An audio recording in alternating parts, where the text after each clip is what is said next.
Hey, I come back. Okay, hello. Hi. Welcome Hello. back, Enes. Well, I welcomed you back We're gonna the other day with my car at around Metu campus. I'm sure we're Yeah. gonna be the first podcast to nominated for an Oscar. I tried the thing. Like, Okay, I'll start again. bozuntuya vermedim. Haven't gave in to the Bozuntu. I found myself speaking Turkish during episodes, I think. yes. I mean, it's fun, but I don't know. Maybe it's a nice thing. I'll start. Hey, Iza. Hi. Hey, Iza. I don't think you should mention it to me. You should speak to me, Enes, because like I was there, the other people weren't. I mean, I was gonna ask you, like, what was the song that you made me listen? And I will explain the story. I mean, I will tell the story to the listeners. Okay, done. Hey, Iza, what was the song that you made me listen during your car ride? Because, like, maybe I should explain it to our listeners. When I come back, Iza gave me a car ride in our campus, Meti campus, and she made me listen some of the Eurovision songs that I haven't heard of during my 1 month military service. So, Iza, what was the song? It must be Finland or Austria's. Maybe. both are good songs. Yeah, those are both of them are nice songs. But actually, I liked Australia's. Oh, we are now in like. You are gonna be hated in 2 continents. I mean, like in last few years, we can mix those countries, definitely. But I really liked Australia's. Austria's song. Wow. So Again, more on that later. I think like it is very important to us, our friend group, that we always, when all songs are out, we find the time to listen to all of them. We have this ritual, we have this randomized country ordering system. Yes. And we listen to them one by one. And it's a thing that we do every year. So it is natural for Izel to be familiar with more songs than you, Enes. It has only little relevance to your military service. Yes, but I found the time to listen all of the songs. Now I know all the songs. I am happy for you because I would say this year is overall quality year. I mean, I agree with you. Usually, like, there are 5 or 6 songs that I like. This year, there are plenty of songs that I like, and I'm happy about that. 20 is a good number. Yeah, and maybe Elif is even more hyped than us because she's in Germany, which is a country that actually participates to Eurovision. Yay! Germany. That was one of the things that I was hoping for because like now I'm here actually in EU and I was hoping that some of my friends would be also hyped and there are a lot of other EU member people in general living here. So I was like, oh, it could be fun. And I asked around, but people thought it was cringy. They were really judgy. They were like, oh, Eurovision. I mean, I know some people, but like some of them were proudly saying like I never watched it, which is fine. But it is not. I respect them in their general, things they watch. But I was surprised. I was surprised, just to put it that way. I mean, look, this is not the worst thing I have ever heard a German say. It is not the most wrong thing ever said by German in the history. But it is up there. Yeah, it's like really high on the list in terms of things spoken by German people. No, and are wrong. Elif is being very kind. I do not have any respect. But yeah, so I was slightly bummed, but I'm happy that we get to still do our thing, because here it in was Turkey, really important to me when I was growing up. Overall, I always remember staying up, even though it was after my bedtime. I remember just watching it on our national channel on TV, in TRT Mhm. or TRT, and I don't know. It was something. I remember my high school. They would make, during Eurovision period, they would change the bell Ooh, fun. of the recess and make it Wow. Eurovision songs of Turkey that year. So Oh we will my all God. have to kind of know it and memorize it, some parts of it. It was a big thing. I don't know. So I was kind of hoping something, that kind of a hype happening here too. when I was younger, my family always watched Eurovision. And now that I think about it, because back then I was like 6 years old, so I didn't really understand what was happening. But they probably there was this family meeting, and we would watch Eurovision. But now I realize they did Eurovision dates. My family, like the point of that event was to watch Eurovision. And like my parents, to my knowledge, they always watched Eurovision, but it became especially popular after Turkey won in 2004. Yes. Mhm. Yes. And after that, for a period, most people watched it. Now I think because we are not participating, some people are aware of it, hyper aware of it, like we are, and some people are like, "Oh yeah, that should have been around this time, right?" Yeah. Mhm. Yes. That was kind of a landmark event for all of our youths, isn't it? Because we were very little when we won, Yes. and the song was everywhere because we won. It still is sort of everywhere. You can still hear it from time to time. Yeah, but another interesting It's a thing good song. was, it is a good song. It is a great song. But after that, obviously, I don't have research into this, but in terms of my memory, it became a landmark cultural event for all of the country as well. Like the summer beats Eurovision songs, you would hear all the way to the summer Yes, every year yes. after we won. Not just Turkey too. So kind of it's not just nationalistic elements. It was whole Eurovision. Yeah. Mhm. Like Usually Greek song, because back at those times, Greek songs were all about these unsummer songs. Greek songs were always played on the beaches that year. Like when I think the Greek song that won, the My Number One. My Number One, I still hear it in beaches from time to time. And Turks usually don't get along with Greeks, so it's really crazy. Fun fact: in one of our national holidays, like Children's Day, Children's in Day. Children's International Day. Children's Day. Children's and National Sovereignty Day. Yes, Ooh. thank you, Isa. Nice. Well, I use an English calendar, okay? Jesus. Okay. In that day, children do some dance in choreographed dances all around the Turkey, and in our school dance, our class danced in that song. We are the one. We are number one. No, I always Not the did lyrics, but yes. I folklore forgot it. on that day, but It's funny, melody is correct, but lyrics aren't. Which is crazy. Which is crazy because it's literally the one lyrics. You're my love. And of course, the other.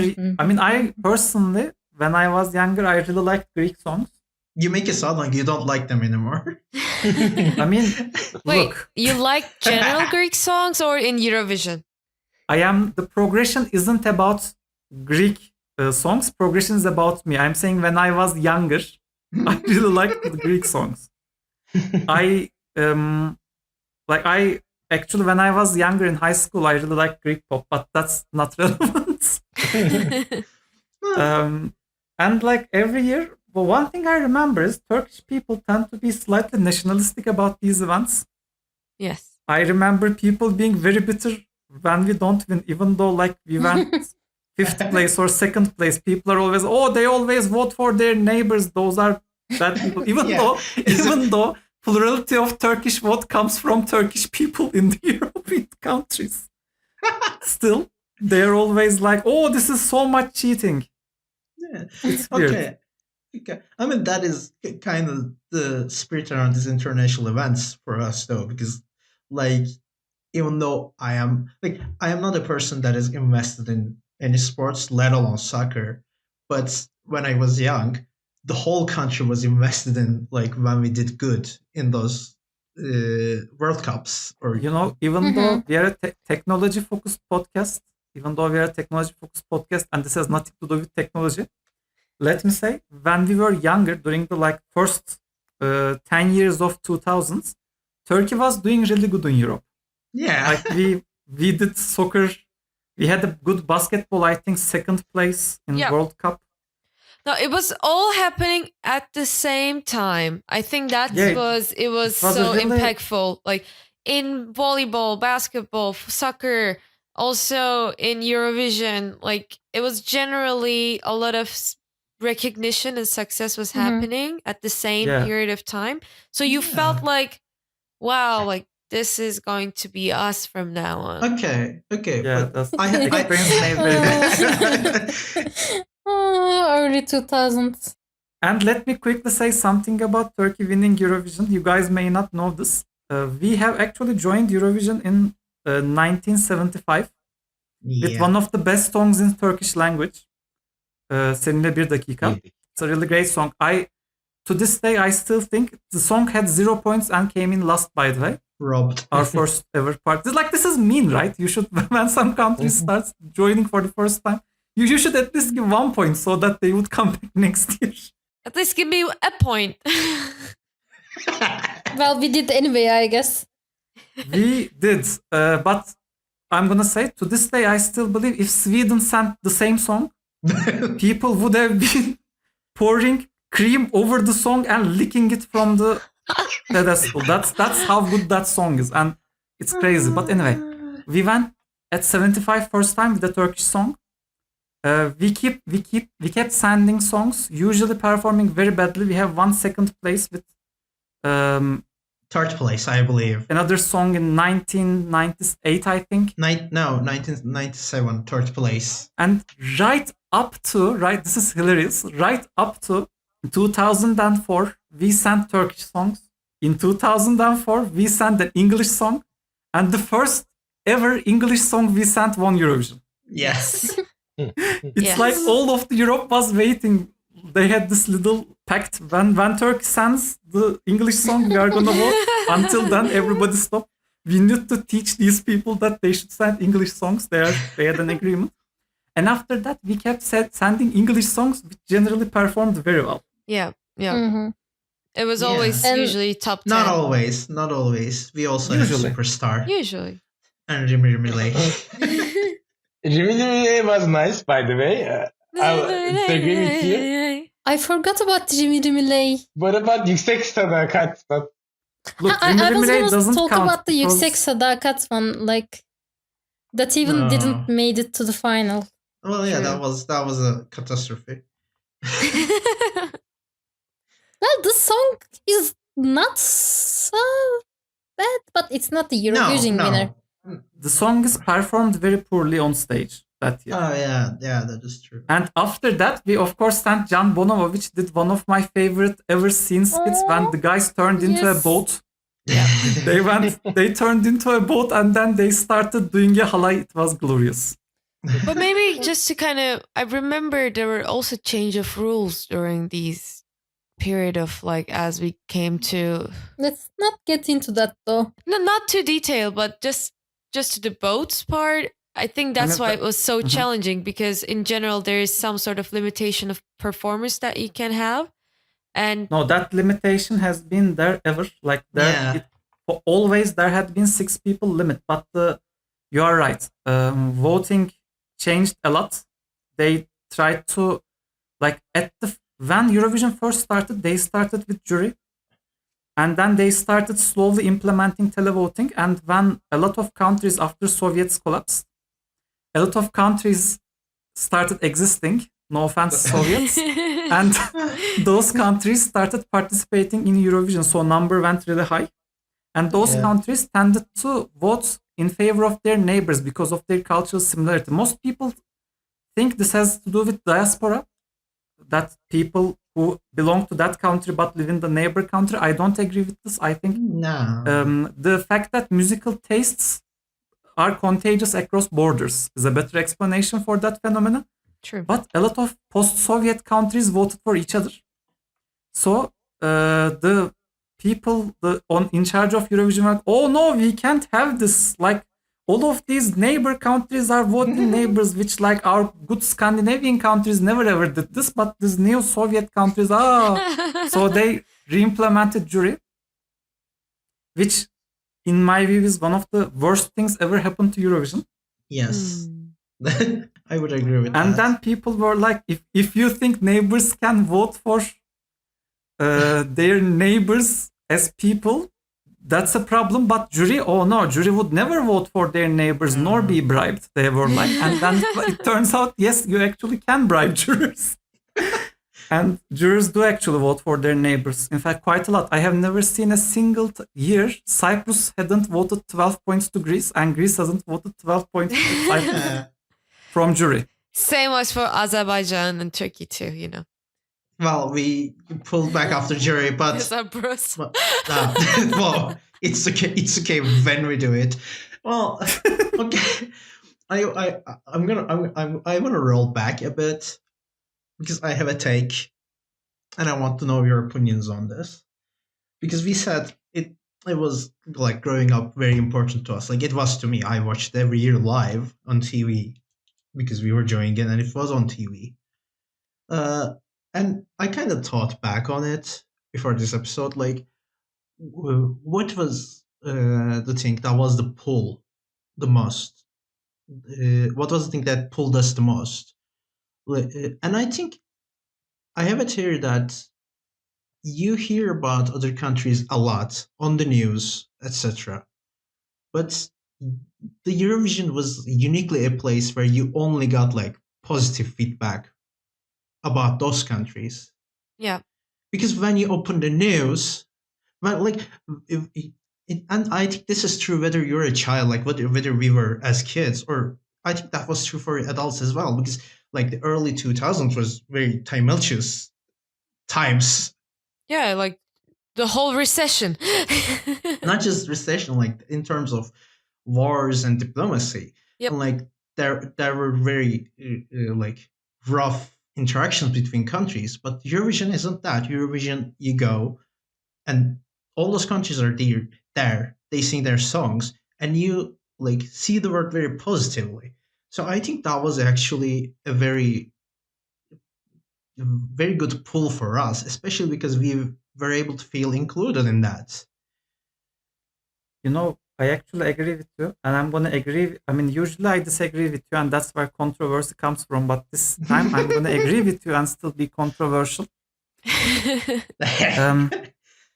You may or may not know this. You probably have heard of this. A few years ago, Russia started invading Ukraine. It wasn't a very nice thing on their behalf. I don't think that was a nice thing to do in terms of Russia. And the year before, the Eurovision disqualified Belarus for sending a political song. Yeah. I'm not saying these things are related, but what ended up happening was Belarus was already disqualified from Eurovision, and they disqualified Russia as well. And the people in those countries are no longer participating in Eurovision. And I think this is a very short-sighted, look, we don't have any Northern European country listeners anyway, like no Norwegians, nor Swedes. I have nothing against Swedes, nor Norwegians. But there is this Northern European sensitivity when it comes to these things. They act like if nobody ever talks with people who are authoritarian or talks about people who are authoritarian, then authoritarianism will go away. That's usually not the case. What happens when you ban Belarus isn't that Belarus is like, oh no, they banned me. I am such a naughty boy in Belarusian. What does happen is the people in those countries who want to be part of free democratic Europe are isolated. Yeah. Those people have no way out when you ban those countries. Because, like, it has nothing to do with the people who are in charge of the country. When you ban a country from Eurovision, or when a country stops participating in things like Eurovision, the people who want to become more European are punished, not the people who are in charge or the people who like authoritarianism. I don't think it's even about like being European or wanting to be European. I think it's more like if you cut down more interactions, it gets much easier for like the people who take advantage of these things to other those people. Like it is not that easy to other Europe or certain countries when you are committed to watching Eurovision once a year, like following it, seeing people from those countries having fun, being together. Like it's not easy to other them as much, you know. I mean, Yeah. this is actually I think touchdowns. This actually touches like tangential, like how we talk about representation. We don't want representation because we just have to have quotas of people in like things. We just appreciate representation because it prevents othering of people by people who want to exploit emotions of people. I think that's the most important aspect of Eurovision. It is where an Irish person, a Belarusian person, a Georgian person, and back at the day a Turkish person all Yeah. became equal and sing together to listen together the same songs and sing them with each other. Yeah. And that's what's important about Eurovision. Yeah. It isn't anything else that people say. Like, look, I am always good for LGBT representation. I wish it happened all the time. I wish it happened all the time without problems. But I wouldn't say the most important aspect of Eurovision is that. I think the most important aspect is it's a place where every European can Yeah. touch each other in terms of emotions. No, but like that's what I'm saying. It's kind of tangential. Like it's not a coincidence that internationally one of the events with like the most LGBT representation in forefront is Eurovision because it is also those things that it's also a place, a melting pot, if you will, of different identities, and that also comes into that. Which is why I am very excited about a Turkish political party that, as an election promise, promised us that we would return to Eurovision. I We mean, need to- for a German person who cringes from Eurovision, this may sound crazy, Yep. but that's actually a thing that one of political parties promise. Because that's the privilege. That's the privilege talking. Germans don't know. No, you no. you. You don't know how well you got it. And you know, when I first heard of this promise, one, that was the closest ever that party came to getting my vote. And two, what I thought wasn't that, oh, this party likes music. What I thought was, this party wants us to be more integrated with Europe. Yeah. This party wants us to be a part of the European community. I want that too. That's what draws me. and also recognize the cultural importance of Eurovision within that context. Yes. You know? Indeed. Like, let me quickly say this, and this may sound a bit nationalistic for our international audience, but I have always believed that Turkish people are Europeans. Like, whenever I get this, I never thought we were Asian. I always thought we were European. And these things are important to me. That's what I think about Eurovision, because Eurovision is about being European. Yeah. So obviously, you guys, because that party and the group that party is in is gonna win the elections, and because of that, obviously, we are coming back to Eurovision at Next year. 2024, and we are gonna win it and host Eurovision for 2025. So there is no debate about who is winning 24, but this year is still anybody's game. Yeah. Like I said, me and my friends, we sit down and listen to every song, and we have a lot of opinions. And so I want us to spend the rest of the episode talking about this year and this year's entries. Yeah, this is first of our traditional Eurovision discussion special episodes. That's the full name. That's Yeah, the like- entire name. If you're listening right now, you can see it. Indeed. There's some 23 somewhere in that name. We haven't, like, it's gonna be there. It's a very long. We have noticed that when our episode names are longer, more people listen to them. So, Yeah. I mean, that's a hypothesis that we are trying to test. yeah. We are gonna do this, and I think if it all goes to our plan, after Eurovision, we are gonna do an after Eurovision special episode as well, talking about the real event and like why the winner has deserved or not deserved, depending on the winner.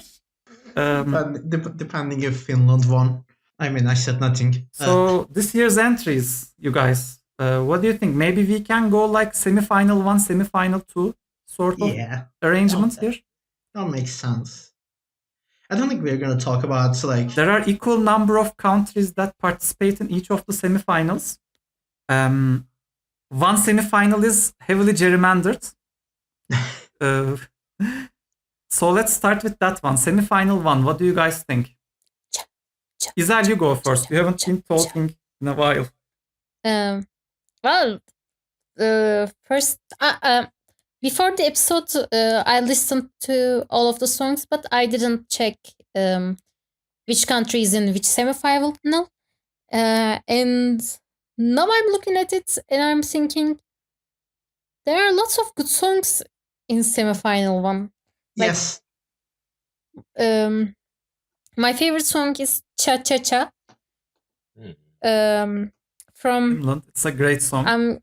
yeah, Finland, and I was gonna try to say Karja.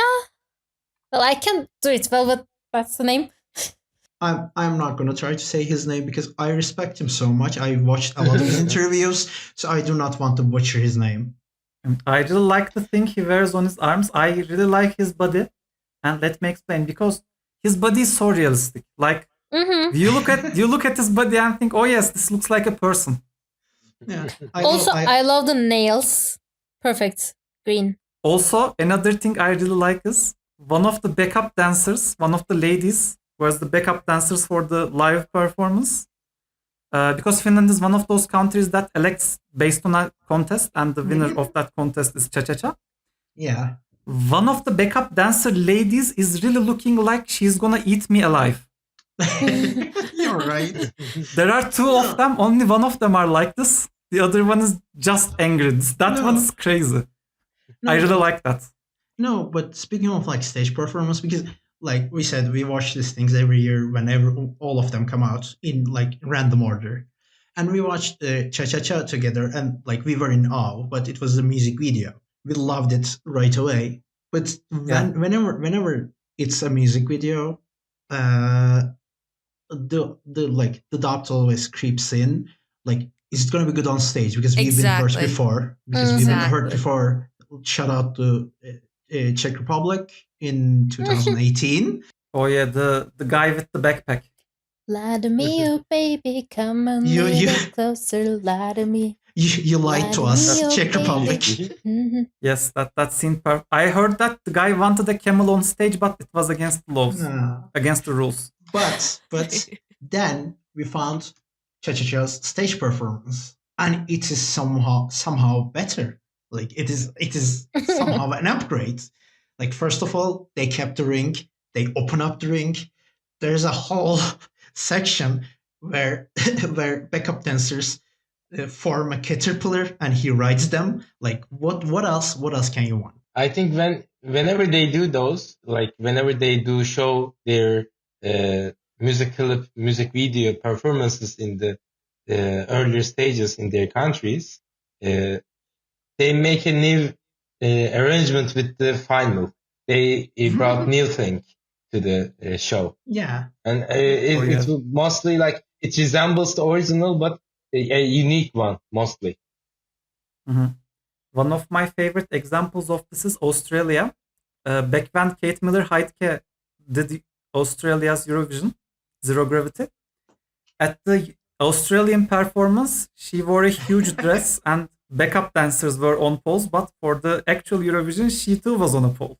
which is always better. She was. One of the best live performances in Eurovision. Like, I wasn't a fan of the song. Wow, that was a great stage. But yeah, I think I love Finland. They're my favorites of the year by far. I want to say one thing about Finland before we go. When I first listened to I really liked the song. I liked the stage performance. I liked the video. But when I listened to the lyrics, I realized something. The song perfectly describes my experience of consuming alcohol. Wow. Because when he starts, it's all like, oh, I am very tired and I'm gonna drink and I'm like very angry at all the stuff, but I'm gonna drink, and he goes drinking, and suddenly at some point it snaps. Because the music video is the guy is in a ring and he's getting beaten, but there is nobody else there. And at some point the drunkenness kicks in, which is the haired version of the same guy, the one with the wig. And it is suddenly like the music changes and the anger goes away and it's all like, fun things, dizziness, weird. And then it finally ends with anger again, and that's being drunk for me. Like, it's just like that for me. I start drinking, I am angry, I drink very fast, and then I get to this point where it all starts being sparkle dizzy, and then again anger, and the finish with the like national anthem, and then closing. I think it's a good analysis for sure. Yeah. My experience with alcohol is slightly similar. So this suddenly just turned into the alcoholism episode. I mean, I am not alcoholic because alcohol is very expensive in Turkey.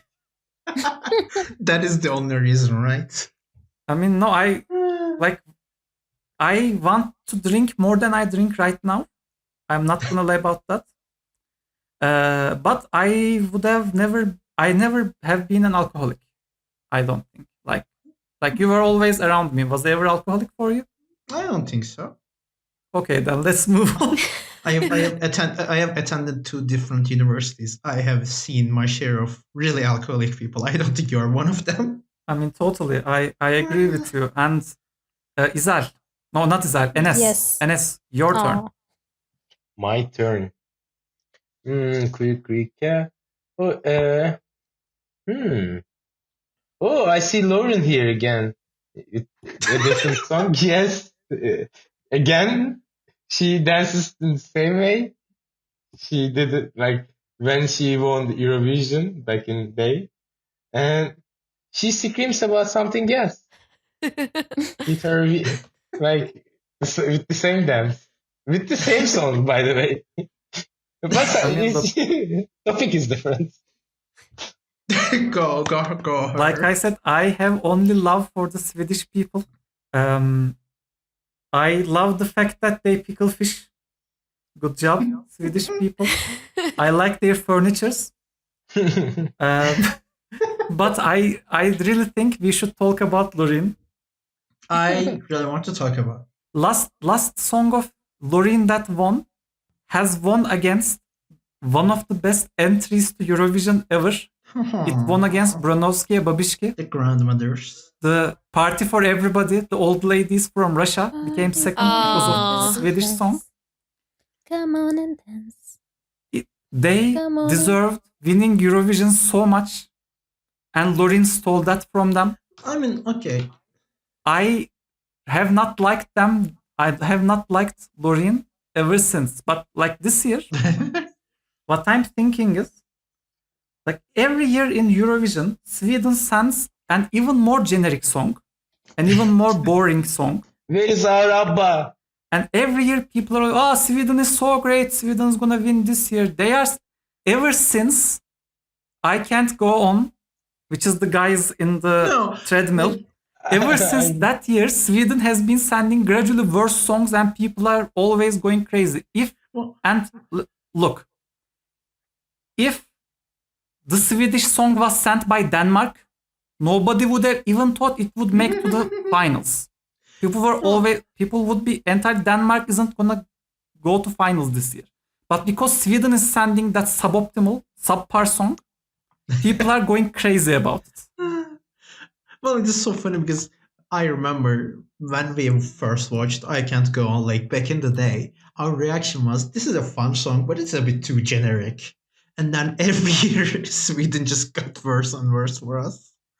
Except that year they had treadmills, which was fun. But, I mean, to me, it's not even like the song is a tasting. I don't like the song, but I was also not the biggest fan of Euphoria. You know, people like it, don't like it. I don't care. But Not the show. I have somewhat of a beef with, like, I am already on people who participated, lost, or made finals in that comeback. Like, I already Except have. Sergei Lazarev, who is great. I would like to house Sergei Lazarev if he joins Eurovision when we host it.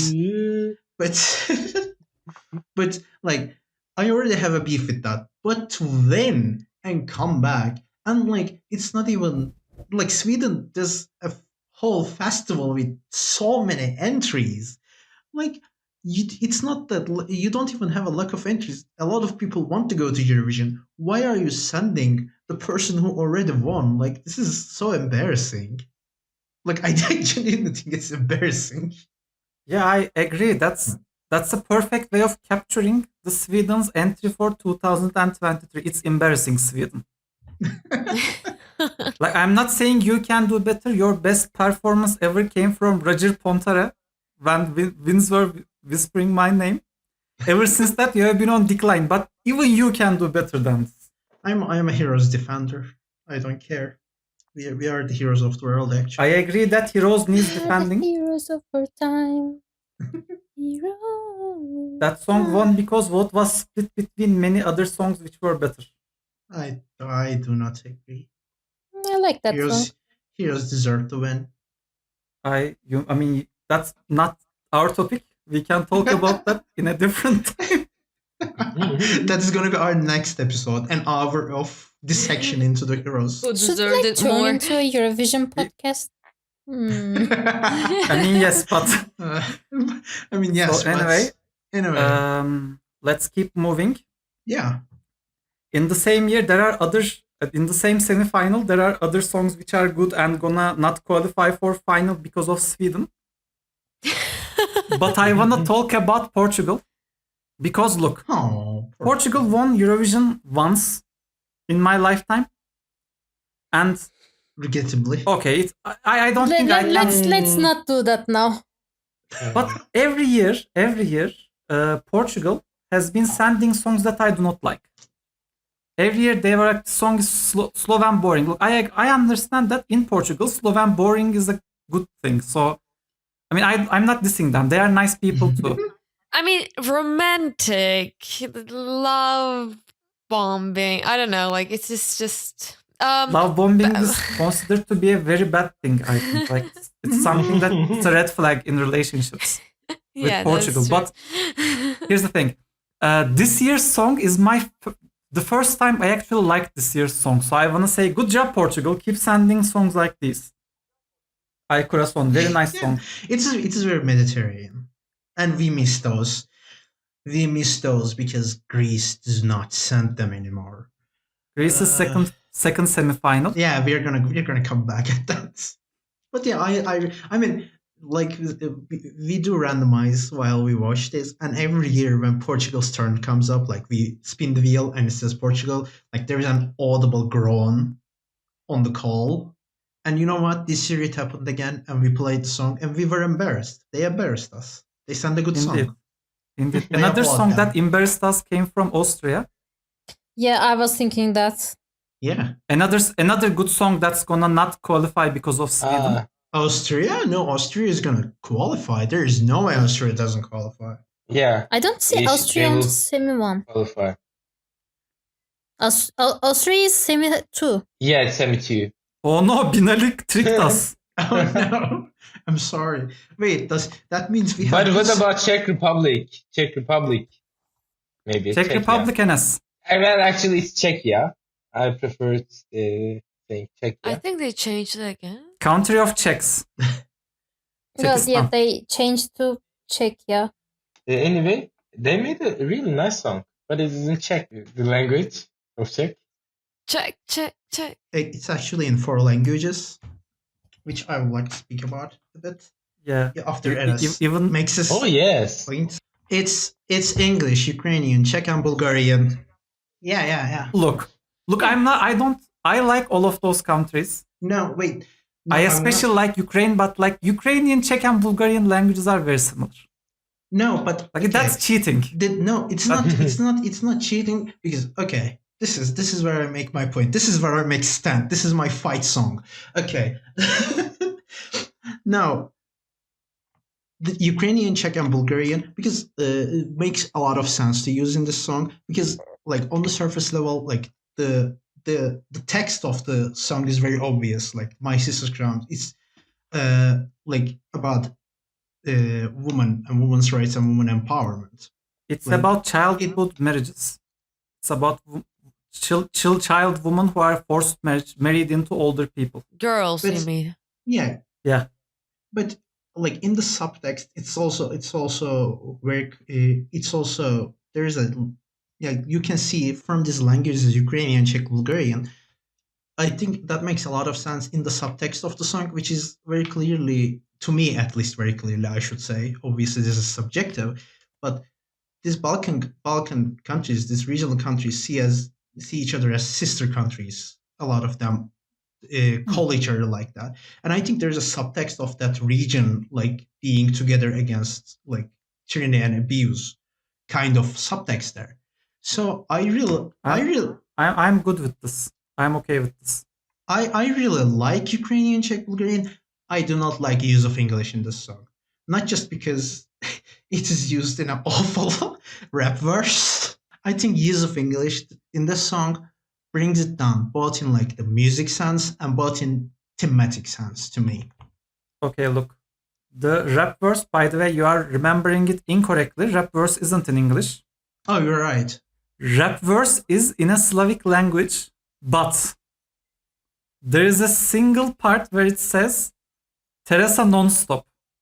And the rap verse singer woman, for whatever reason, sounds like K-pop to me. Like that particular the song is in Slavic languages and English, but that specific part, she sings it just like a K-pop song. K-pop rap verse. I think you're thinking that because K-pop has a lot of awful rap verses, and that's also an awful rap verse. With an English word that doesn't belong there in the middle. Yeah. They mix and match a lot of different languages, that's for sure. Whenever you're attending Eurovision, K-pop is always there for you. Yes. Indeed. I wish. Like, I really love Slavic languages. Like I said, when I was younger, I liked Greece. Now, as an older person, I like Slavic languages. I really like Slavic languages. When a country sends a song in a Slavic language, they usually can't go wrong with me. And I really like this song. But what I like about this song, what I most enjoy about this song is its visual language in its music video. Yeah, I would. Like, I love the child drinking the alphabet soup with that evil pervy guy watching. Yeah. I mean, I don't like what it's telling, but I like the way. I like how strongly it's depicting the thing. Yeah. It's a very powerful scene. I'm curious about their stage. I am also curious about the stage. And another country that usually sends songs in a Slavic language is Serbia. I love Serbia in Eurovision. Serbia is my dark horse. Usually whatever they send, I like. I even liked Loco Loco, even though Mr. Binali doesn't agree with me. Oh, I hate Loco Loco. But this year's song is so good. It's a really great song with a boss fight. I'm gonna say something. I said earlier Finland is my favorite, and like Finland is my favorite to win, but I am pretty sure I don't have my like stats in front of me, but I am pretty sure the song I listened the most this year so far is Serbia. It is my dark horse, and I really, really hope it makes it to the final. I also hope it makes it to the final. Anybody else wants to say anything about Serbia? Well, it's a nice song, but only thing I can think about that song is hello. Game over. Yeah. He just wants to sleep. Like every year we need a Illuminati song, I guess. with the dark images, like and the with the weird animals. I don't know if you guys Skulls. ever checked the lyrics of the song, but it's very much about like it's kind of a year late song, but I think it works in its favor because last year was full of these, and this year we don't have True. any of Mhm. these, so it stands out. It's very much about like the singer's experience during like the pandemic and the close down of the like it's I think it's also kind of a relatable thing to us as Turkish people because it's about like the desire to sleep through the bad times. Only 30 more days. Even less when this episode is aired. Yeah, Oh, but yeah, I think I really love this song. Like I love this song. Please make it to the finals. Please. I'm begging. I think we should do the semi too now because like time. Let's quickly go over. I really like France, even though it is very stereotypically French. Yes. When we first listened to this song, Binali said I would have liked this song, but I worry that every year they are gonna send stuff like that. And I responded, is it better if they send stuff like Sweden? No, I specifically said I love France's song, but I don't want France to win because if France wins, every other country is trying to be like this. But then, like I think I'm like okay 2 with days. I think like 2 days later, I was like, okay, I take it back because I like the song a lot. Like I'm okay with it winning. I don't care if other countries ruin it. Also, I love the wordplay they did with the even when you stand on top of the highest mountain, you can touch the sky in the first verse, and on top of the world, you can touch the sky in the second verse. One of them is monte, and the other is monde in French. Ooh. I really like that wordplay. That's one of my favorite That is things cute. about this year's Eurovision. I really like the performance. I hope it carries on to the stage. Have you ever seen that lady sing another song? No. Because she looks nothing like that. That's an insane transformation on the lady's part. Now I am very curious. Okay, I want to talk about one other country. It's Croatia. the final one. Yes, Croatia. I love this song. Like I really love songs in this genre of music, and I mean the shock rock is very apt in this case. But I think another thing, like I don't want to take away from the song. It's an amazing song. Go listen to it. But like this is the weird part of it, and technically political songs are not allowed on Eurovision. But if you look at this song and say anything on it is subtext and subtle, I'm just gonna think you're trying to prank me. And I mean that's an okay thing. I think this song is a great song and I think it should be allowed on Eurovision. I think more songs like this should be allowed on Eurovision. Look, I'm not gonna even try to sweeten it. Political songs are only allowed in Eurovision if the Ibu agrees with the politics of the song. Yes. It just so happens that this one does.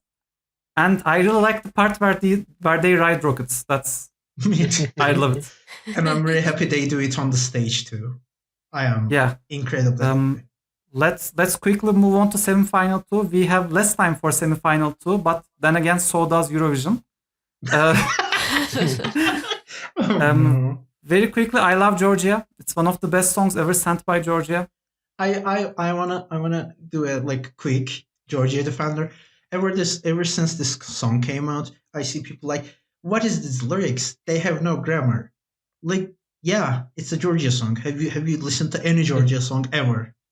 They just want to sing their feelings and don't care about the English language. And like, so does the English. They don't care about their own language. Why are we getting mad at Georgia for not caring? Yep. Yeah, I love Austria. Austria is a great song. I love Edgar Allan Poe. I once saw him in the car next to us. I was That there. was crazy. Yes. I like the joke of it. Every year, there are at least 2 or 3 songs about feminism and women inequalities in the places. This year is my favorite song about gender inequality and glass ceiling of Eurovision. I think I always love it when women sing about feminist issues in a funny way. I always think I loved Toy when the year it won. Yeah, that was great. And I really like the song too. And it's a fun song too. It's a jam. I think it's also on similar layer because it's the layer you talked about, but it's also the layer of like the artist and creation. Like those issues work into it as well. Like it's got layers. Yeah, because lyricists get paid very little, regardless of gender. Yeah. Like the people every year, even the song UK sent, I like the song. I wrote a song isn't written by the singer. It is written by lyricists who get paid very little, so that's important. And let's just quickly say Poland. Binali doesn't like Poland. I think it's a middle song. There has been a lot of controversy about Poland. So I'm going to add to the controversy and say the second song was even worse. I don't think second song was even worse. Like, I don't think that Poland have that kind of summers. No, they don't. No, they don't. They filmed it somewhere else. I think the song belongs to Malta, I guess. The song belongs to garbage. Blanca. So, you know where the song actually belongs? It belongs to Greece. For a few years, Greece has been sending very bad slow songs. Yeah. Listen, Greece. Please come back. Even Poland does better. We know that you are not like this. I know that you have been trying to say, oh, we are so sad so that European Union doesn't come and collect their debts. I know you are trying to trick them, but that's enough, Greece. Yeah, we want a proper song that we can listen to on the beaches. You know what? I will even make an exception to winner student return policy. You can bring back Helena. I'm okay with it. I am also okay with the lady who sang My Secret Combination, Kaloimira. Oh, that was good. I am okay with Aphrodisiac Lady, which is Elena Poporizou. Oh. Yeah, she was great too. She was from Cyprus, and that comes to my point. Like, talk about Greece. Like, Cyprus does the same. If Greece doesn't send nice songs, Cyprus doesn't as well. Like, this year, they made a breakup song. I don't know. Yeah. Why? I mean, you can't break a broken heart, Greece and Cyprus. So instead, try sending a fun song. At least just send something like Fuego. It's still better. Fuego. Okay. No. I'm gonna step right in. Stop sending Fuego. It gets worse every year. Stop.